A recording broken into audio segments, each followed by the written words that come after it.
Praise the lord. Good morning.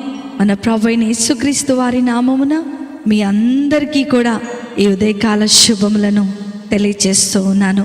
అందరు బాగున్నారా? దేవుని కృపలో మీరందరూ కూడా వర్ధిల్లాలని అనుదినము ప్రార్థన చేస్తూ ఉన్నాం. నా ప్రియమైన దేవుని బిడ్డలారా, యేసుతో అనుదిన ఆత్మీయ ప్రయాణం నాతో పాటు అనుదినము కొనసాగిస్తున్న ఆత్మీయమైన సహోదరి సహోదరులందరికీ కూడా ప్రభు పేరట ప్రత్యేకమైన శుభములను తెలియజేస్తూ ఉన్నాను. ఈ దిన వాక్యము హెబ్రీలకు రాసినటువంటి పత్రిక 6వ అధ్యాయము 14వ వచనము. నిశ్చయముగా నేను నిన్ను ఆశీర్వదింతును. హల్లెలూయా. నా ప్రియమైనటువంటి దేవుని బిడ్డలారా, ఈ ఉదయకాల సమయములో ఎంతమంది అయితే ఈ యొక్క వాగ్దానము కొరకు ఎదురు చూస్తూ ఉన్నారో, ఈ నూతనమైన సంవత్సరములో దేవుడు వాక్యం వింటున్న ప్రతి బిడ్డకు ఈ అద్భుతమైనటువంటి వాగ్దానమును ఆయన అనుగ్రహిస్తూ ఉన్నారు. ఆదికాండము 32వ అధ్యాయము 9వ వచనంలో మనం చూస్తే, యాకోబు బేతేలునకు ప్రయాణమైపోచుండగా దేవుడు అతనికి ప్రత్యక్షమై అతనితో ఇలాగూ చెప్పెను, నీ దేశమునకును నీ బంధువుల యొద్దకు తిరిగి వెళ్ళము, నీకు మేలు చేసేదను అని దేవుడు యాకోబుతో మాట్లాడుతున్నాడు. దేవుని స్వరం వినటం ఎంత గొప్ప ధన్యత. ఇక్కడ బేతేలు దేవునికి సాదృశ్యముగా ఉంటూ ఉంది.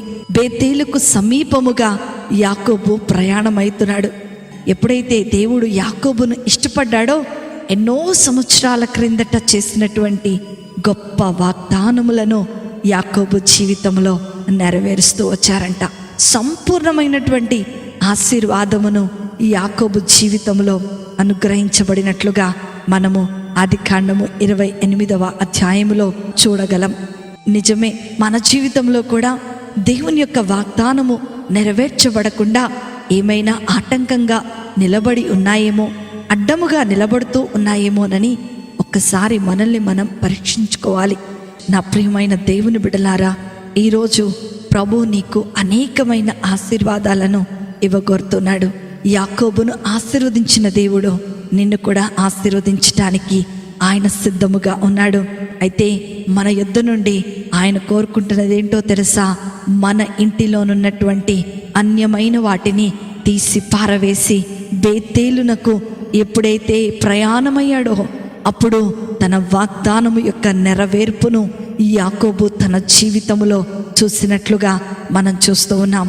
ఈరోజు వాక్యం వింటున్నటువంటి నా ప్రియమైన దేవుని బిడ్డలారా, ఎందరైతే దేవుడు మీకు వాగ్దానము చేసి ఉన్నాడో, ఆ వాగ్దానములన్నీ కూడా నెరవేర్చటానికి ఆయన సర్వశక్తిమంతుడైనటువంటి దేవుడుగా ఉన్నాడు. ఆదికాండము 35వ అధ్యాయములో మనం చూస్తే, దేవుడు అతనితో ఇలాగూ చెప్పెను, నీవు రాకుమారుడవు, రాజులు నీ గర్భమున పుట్టెదరు. అప్పటి నుండి యాకోబు దేవుని కుమారునిగా, ప్రవక్తగా మరియు స్నేహితునిగా ఉండేటువంటి అనుభవంలోనికి వచ్చినట్లుగా మనం చూస్తున్నాం. నేను సర్వశక్తి గల దేవుడను, ఫలించి అభివృద్ధి పొందుము అని యాకోబుతో దేవుడు చెప్పిన మాటలు నెరవేర్చబడటం మనం చూస్తూ ఉన్నాం. ఈ రోజులో నీ జీవితంలో ఎలాంటి అనుభవం కలిగిన వారిగా మీరుంటున్నారా? అధైర్యపడద్దు. నీ వాగ్దానం నెరవేర్పు త్వరలోనే ఉంది. నీ వాగ్దానము నెరవేర్పు కొరకు ఏ అన్యమైనవి నీ జీవితంలో అడ్డుగా నిలబడి ఉన్నాయో వాటన్నిటిని నువ్వు తీసివేసి పారవేసి నిన్ను నీవు తగ్గించుకొని జీవించినట్లయితే యాకోబులాగా దేవుడి రోజు నిన్ను కుమారునిగా, ఆయన బిడ్డగా, ప్రవక్తగా, దేవునికి స్నేహితురాలిగా ఉండినట్లుగా దేవుడు చేయబోతున్నాడు. కాబట్టి వాగ్దానమును చేతపట్టుకొని దేవుడు మనకిచ్చినటువంటి గొప్ప ఆధిక్యతలో ముందుకు నడుద్దాం.